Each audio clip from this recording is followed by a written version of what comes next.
देखिए, इसके पहले दोस्तों हमने औद्योगिकरण युग का कुछ हिस्सा पढ़ा दिए थे, तो उसी क्रम में आगे चलिए, उसके आगे से हम देखते हैं मजदूर कहाँ से आते थे। ज़्यादातर औद्योगिक क्षेत्रों में आपस या आसपास के जिलों में मजदूर आते थे। इनमें अधिकांश मजदूर आसपास के गांव से पलायन करके आते थे। फसल की कटाई और त्योहारों के समय अपने गांव भी जाते थे ताकि अपनी जड़ों से भी जुड़े रहें। कुछ समय बीतने के बाद लोग काम की तलाश में अधिक दूरी तक भी जाने लगे। उदाहरण के लिए यूनाइटेड प्रोविंस के लोग भी बम्बई और कलकत्ता की तरफ पलायन करने लगे। लेकिन काम मिलना आसान नहीं होता था। उद्योगपति अक्सर लोगों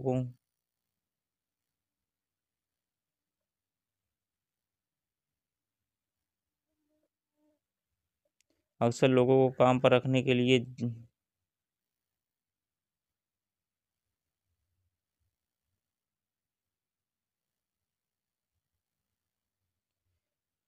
हम्म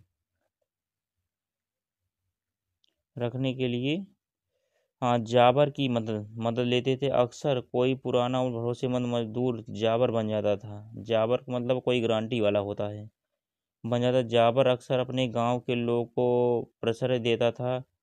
वह उन्हें शहर में बसने में मदद करता था और ज़रूरत के समय कर्ज भी देता था। इस तरह से जाबर एक प्रभावशाली व्यक्ति बन गया था।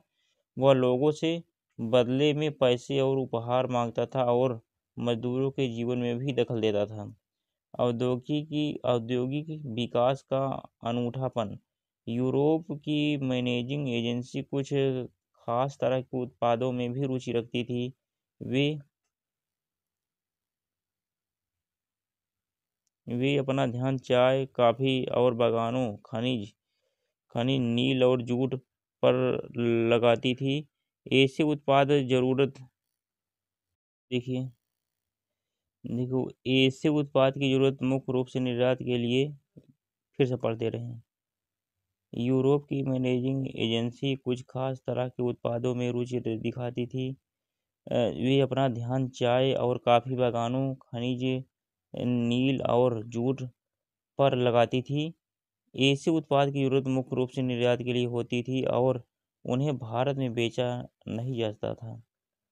भारत के व्यवसायी यहाँ के बाजार के मैनचेस्टर के सामानों से प्रतिस्पर्धा से बचना चाहते थे।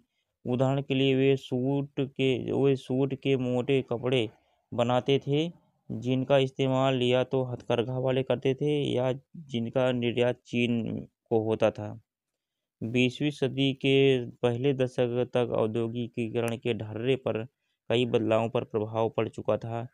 यह वह समय था जब स्वदेशी आंदोलन जोर पकड़ रहा था। औद्योगिक समूह संगठित होकर शुरू कर दिया था ताकि सरकार से अपने सामूहिक हितों की बात कर सके। उन्होंने सरकार पर आयात शुल्क बढ़ाने और अन्य अन्य रियायतें देने के लिए दबाव डाला।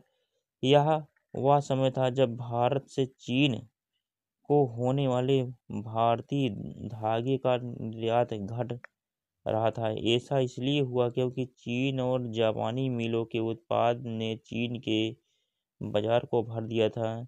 भारतीय उत्पादकों ने सूती धागे को छोड़कर वस्त्र बनाने पर अधिक जोर दिया। 1900 और 1912 के बीच भारत में सूती कपड़े का उत्पादन दोगुना हो गया। चलिए अब आगे से दिल्ली इसका स्टार्ट।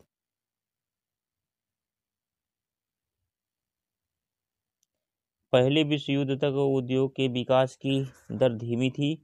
युद्ध की स्थिति बदली थी। ब्रिटेन की मिलें सेना की ज़रूरतें पूरा करने में व्यस्त हो गई। इससे भारत में आयात घट गया। भारत की मिलों के सामने एक बड़ा घरेलू बाजार तैयार था। भारत की मिलों को ब्रिटेन की सेना के लिए सामान बनाने के लिए भी कहा गया। इससे उद्योग धंधे तेजी आ गई। चलिए देख लीजिए यहाँ तक उद्योग धंधे में तेजी आ गई। इसके बाद क्या हुआ, युद्ध खत्म होने के बाद भी मैनचेस्टर यहाँ के बाजार में अपनी खोई हुई पकड़ दोबारा नहीं बना पाया। अब ब्रिटेन के उद्योग संयुक्त राज्य अमेरिका, जापान, जर्मनी और जापान से टक्कर लेने की स्थिति में नहीं थे। लघु उद्योगों का वर्चस्व। उद्योग में वृद्धि के बावजूद अर्थव्यवस्था में बड़े उद्योग का शेयर बहुत कम था। लगभग 67% बड़े उद्योग बंगाल और बम्बई में थे। देश के बाकी हिस्सों में लघु उद्योग का बोलबाला था। कामगारों का एक बहुत छोटा हिस्सा ही रजिस्टर्ड कंपनियों में काम करता था। 1911 में यह शेयर 5% था और 1931 में 10% हो गया। 20वीं सदी में हाथ से होने वाले उत्पाद में इजाफा हुआ।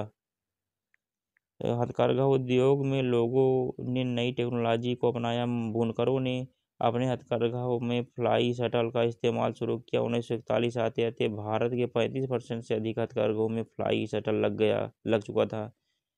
त्रावणकोर, मद्रास, मैसूर, कोचीन और बंगाल जैसे मुख्य क्षेत्रों में 70 से 80% हथकरघा में फ्लाई शटल लगे हुए थे। इसके अलावा और भी कई नए सुधार हुए जिससे हथकरघा के क्षेत्र में उत्पादन क्षमता बढ़ गई थी।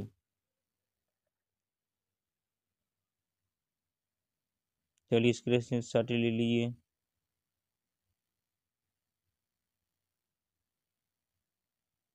चलिए अब क्या होगा आगे बताता हूँ क्या होगा। चलिए अभी बाजार। चलो बाजार में होड़। ग्राहकों को रिझाने के लिए उत्पादक कई तरीके अपनाते थे। ग्राहकों को आकर्षित करने के लिए विज्ञापन एक जाना माना तरीका है। इसके बाद और क्या है देखिए, मैनचेस्टर के उत्पादक लेबल उत्पादन का स्थान जरूर दिखने थे।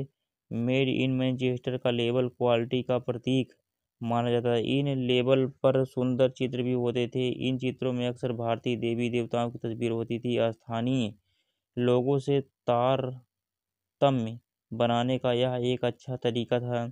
19वीं सदी के उत्तरार्ध तक उत्पादों ने अपने उत्पादों को मशहूर बनाने के लिए कैलेंडर बांटने भी शुरू कर दिए थे। जैसे आजकल देखो किसी दुकान पर जाओ तो कैलेंडर जरूर रहता है वहाँ पर। किसी अखबार या पत्रिका की तुलना में एक कैलेंडर की शेल्फ लाइफ लंबी होती है या पूरे साल तक ब्रांड मिसाइल का काम करता था। भारत के उत्पादक अपने विज्ञापनों में अक्सर राष्ट्रवादी संदेशों को प्रमुखता देते थे ताकि अपने ग्राहकों से सीधे तौर पर जुड़ सके। सारांश। संरक्षण तटकर आयात की जाने वाली वस्तुओं पर उनके आयात को रोकने के लिए तटकर लगाना घरेलू उद्योगों को संरक्षण देने के उद्देश्य से किया जाता है। संरक्षण तटकर के घरेलू वस्तुओं को विदेशी वस्तुओं की प्रतियोगिता से बचाने के लिए और स्थानीय निर्माताओं के हितों की रक्षा के लिए। अब मुक्त व्यापार की नीति। अर्थशास्त्रियों का कहना है कि विकास की गति तीव्र करने के लिए वाणिज्यवाद व मुक्त व्यापार की नीति अपनाई जानी चाहिए। सरकार को उद्योग एवं व्यापार में या तो बिल्कुल भी हस्तक्षेप नहीं करना चाहिए या फिर कम से कम हस्तक्षेप करना चाहिए। इसलिए सिद्धांत को 1776 में ब्रिटेन के एक अर्थशास्त्री एडम स्मिथ, इनका नाम बहुत बार पूछा गया, एडम स्मिथ एक थे ब्रिटेन के थे, ने पेश किया था। संरक्षण नीति। नए उद्योगों को कठोर प्रतियोगिता से बचाने के लिए नीति को लागू करना। शाही प्राथमिकता।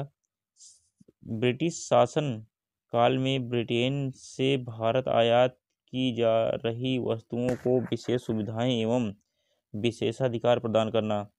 Chamber of commerce. सामूहिक चिंता के मुद्दों पर फैसला लेने और व्यवसाय ठीक तरह से चला सके। 19वीं सदी में इस उद्देश्य को पूरा करने के लिए चैम्बर ऑफ कॉमर्स की स्थापना की गई। भारत में पहला चैम्बर मद्रास में खोला गया। राष्ट्रवादी संदेश। भारत निर्माताओं के विज्ञापनों में राष्ट्रवादी संदेश साफ दिखाई देता था। उनका कहना था कि अगर राष्ट्र की परवाह करते हो तो उन चीज़ों को खरीदे जिन्हें भारतीय ने बनाया। विज्ञापन स्वदेशी वस्तुओं के राष्ट्रवादी संदेश के वाहक बन गए थे। प्रश्न क्या है?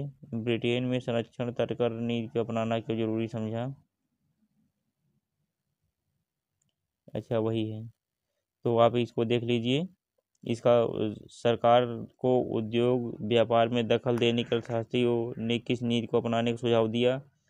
आदि औद्योगिकीकरण से क्या अभिप्राय है? चेंबर ऑफ कॉमर्स पहला कार्यालय भारत में कहाँ स्थापित है? इसकी स्थापना के पीछे एक प्रमुख उद्देश्य क्या था? सब आगे बढ़ा दिए थे अभी। नए उपभोक्ता को लुभाने के लिए विज्ञापन का क्या महत्व है? विज्ञापन का महत्व यह है कि सब लोग जान जाएंगे। कैलेंडर इसलिए इस्तेमाल होता है ताकि जो संस्थान जो बिजनेस खोला जाए उसका प्रचार हो सके, इसलिए कैलेंडर विज्ञापन जरूरी होता है। इन द्वारा राष्ट्रवादी संदेश कैसे पहुंचाया जा जाता है, ये सब पूरा बता चुका हूँ। तो साथियों, इसका स्क्रीनशॉट ले लीजिए।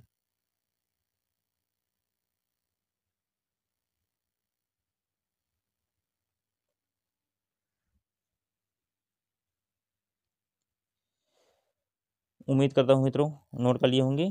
तो ये वीडियो यहीं तक था। आप बेहतर तरीके से समझ पाएँ और एग्ज़ाम में आपके अच्छे नंबर आए, यही हम ईश्वर से कामना करते हैं। आप लोग इतनी देर से जुड़े रहे, इसके लिए बहुत बहुत आभार, धन्यवाद, थैंक यू।